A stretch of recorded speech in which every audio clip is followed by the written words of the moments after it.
Howdy folks, welcome back to the Math Channel. Today we're going to be talking about point-slope form, which is another way to write the equation of a line. Since I know you were all anxiously anticipating these new ways to write equations other than slope-intercept form.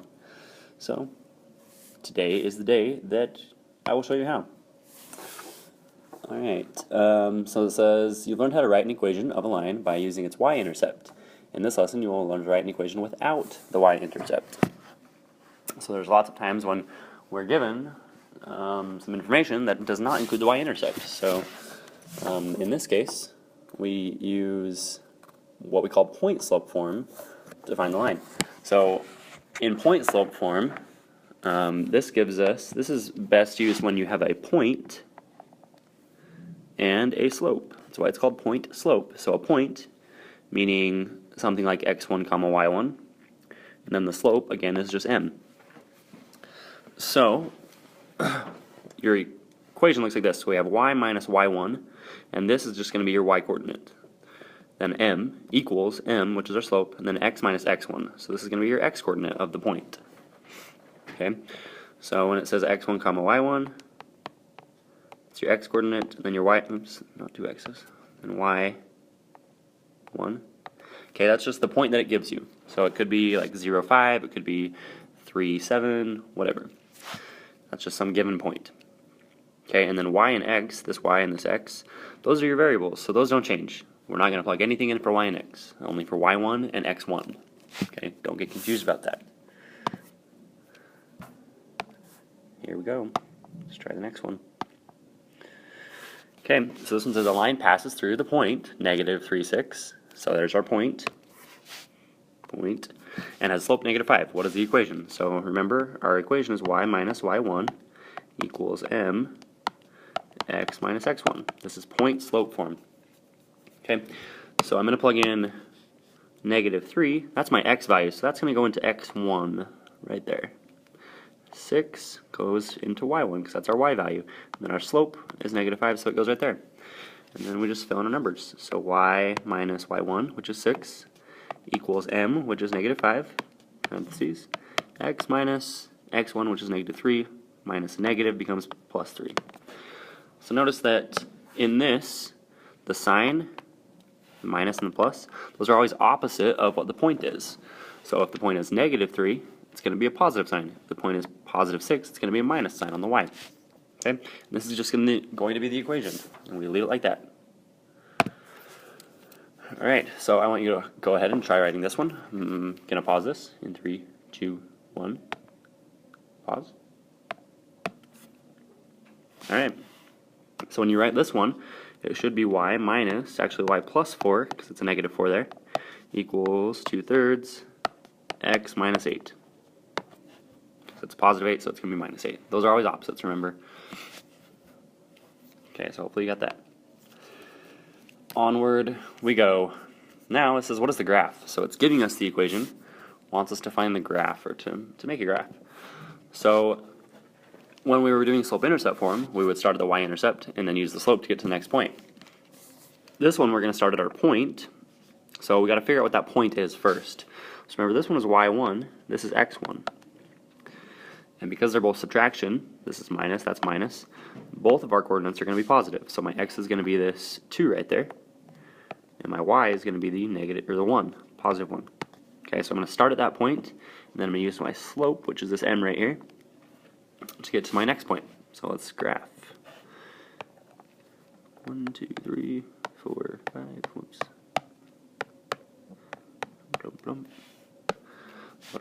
Alright, so 2, 1 is then going to be the point we start at, so over 2, up 1, there's our point.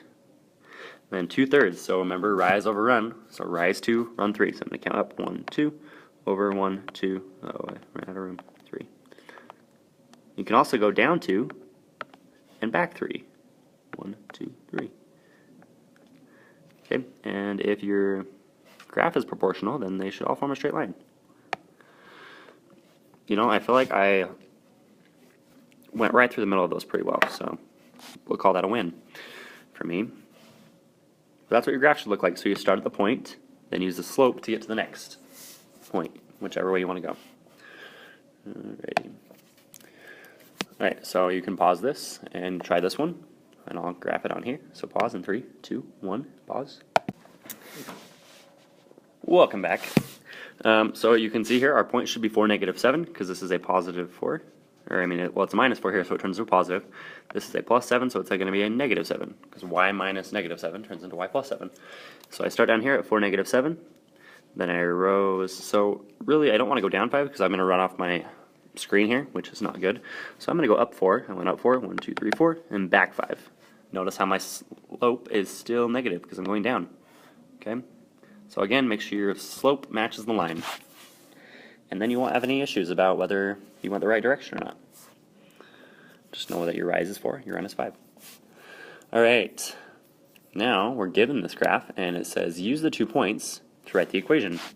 So we've done this before, but we can do this a little bit easier actually by using point slope form instead. So we need to find m first.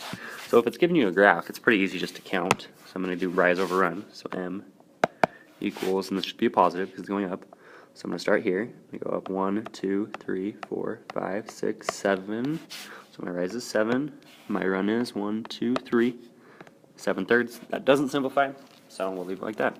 And then what you get to do is you get to choose a point. So if I choose this 1, 4 here, I think that's what I'm choosing, then I just write my equation. So it's going to be y minus my y value, which is 4, equals m, which is 7/3, parentheses, x minus my x value, which is 1. Okay, so there's that equation. You could also use this other point right here. If we use that one, notice these are both negatives, so they should turn out to be a plus sign. So this one would be y plus 3 equals 7/3, slope stays the same, x plus 2. So these equations look totally different, but they give you the same line because they're talking about 2 different points. Okay, so either of these would work for this problem. And I just did that one for you, so yeah. Okay, well, let's get this. Right. Okay, then we have a table. So it shows the altitude of a hot air balloon during its linear descent, meaning a straight line. What equation in slope-intercept form gives the balloon's altitude at any time? So this is an ask for slope-intercept form. So what we can do is we can start with point slope form and then change to slope-intercept form. So first, when we're given a table, we want to find the change. So this one goes up 20, that one goes up 40, that one goes up 20. Now a lot of you are probably thinking, oh, it's not linear, but remember, you got to look at the other side too.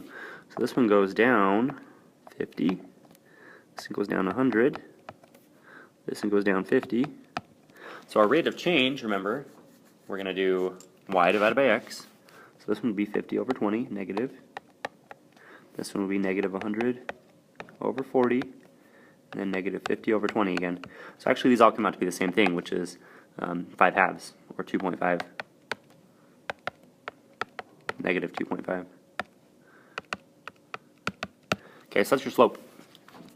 And now we just need to find the y-intercept. But to do that, let's put it in point slope form first. So if I use this point here, just because that's the first one, it doesn't matter which one you use. You could use any of them. My y value is 640, so I'm going to do y minus my y value, 640, equals m, which is 2.5, negative 2.5, x minus my x value, which is 10. Okay, let me get rid of all this right now so I have some room. Erase, erase, erase. Okay. Okay, so this is in point slope form. The problem is it asks for slope intercept form. Okay, so to change, to put anything in slope intercept form, you have to get y by itself. Okay, so to do that, first thing we're going to do, dot the line. And then we're going to distribute. So distribute your negative through to get rid of the parentheses. So we get y minus 640 equals negative 2.5x. That's going to turn into a plus. Negative times negative 25. Alright. And then we just isolate the y. So to get rid of the minus 640, I add 640. Add 640. And I'm going to add that to the constant, not the x. Bang, bang. Y equals negative 2.5x. 2.5 plus, what's that going to be? 665. Okay, so that's going to be point or slope-intercept form now. So this was point-slope form, point-slope form. This one is slope-intercept form. Okay, so they both represent the same line, but different ways. So now we know that our slope is negative 2.5, and our y-intercept, or b, is going to be 665. Okay, and what does this mean? What do they represent in the scenario? So negative 2.5, that's how much is your slope, so it's how much it's changing. So that's how much our altitude changes with respect to time.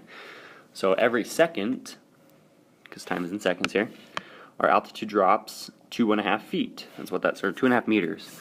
So that's what this is saying. Our hot air balloon descends 2.5 meters per second. And then B, 665, that's our initial value. That's our y-intercept. So when time is 0, we are at 665 meters high. So that means the highest point it got was 665 before it started descending. Okay, and that's what those represent in the situation. All right, and then look at this last one.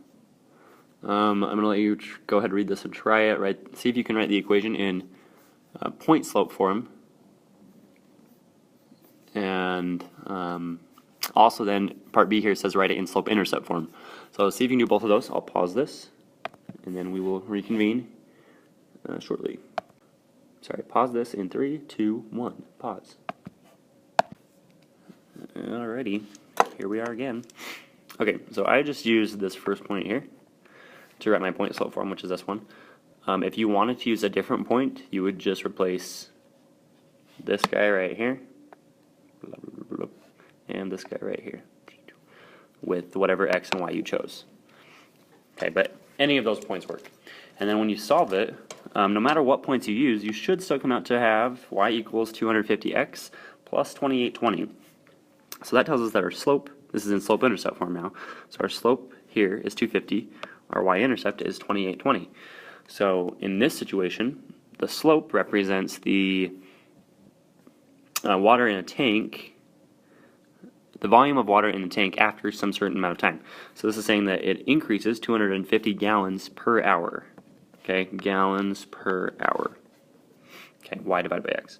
And then 2820 is telling us that the volume of water at 0 hours is started at 2,820 gallons.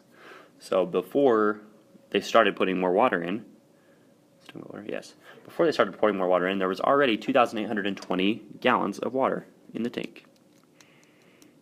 Okay, and that's what it means. So this is, again, point-slope form, slope-intercept form. Okay, two different ways to write equations, both useful in their own ways. Just like all of you, useful in your own special way. And that is all for today, folks. Hope y'all enjoyed the video. Come back for more. And take the Canvas quiz. And I will see you all on the next time I see you. Peace and blessings. Goodbye.